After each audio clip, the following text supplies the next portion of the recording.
ઋત્વિક ધોળકે સાહેબનો ફોન આવ્યો હતો, કલેક્શન લેતો આય ફટાફટ જા. હા રિપોર્ટ કરાવવાના હતા. હા બેસો. શું નામ, કેટલી ઉંમર? વક્કર સાહેબ ની થયા? હાથ સીધો કરી નાખો. મુઠ્ઠી એમ નહીં, આમ અંગૂઠો અંદર, અંગૂઠો વાળી મુઠ્ઠી વાળો ફીટ. હા બસ. અરે કઈ ન થાય ભાઈ, હવે તમે શું મરદ માણા થઈને રો હો યાર.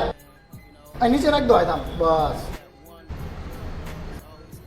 પીળી ઝટકો ભરે એટલું જ થાય ભલામણા. ઇન્જેક્શન રહેવા દો સાહેબ. ભાઈ થાય જ નહીં, એમાં રોવાનું શું હોય ભલામણા. હાથ સીધો રાખો, આમ નકા વાગી જશે વધારે.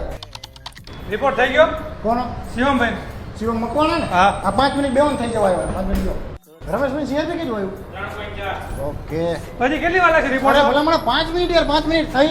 મોડું થાય છે ઉતાવળ હા, રાખો તો ને. 5 મિનિટ બેસો તો ખરા યાર, એમ લેબમાં થોડું કરી જવાય યાર. આ તો એમને કહે છે રતનપર 34 નંબર રોડ, 12 બોડી માર્યું હોય શ્રીજી લેબોરેટરી. જો શું આવ્યો રિપોર્ટ? નોર્મલ જ છે રિપોર્ટ, તો પણ છતાં તમારે ડોક્ટરને બતાવી દેવાનું. કેટલા પૈસા છે? પૈસા દઈ દીધા.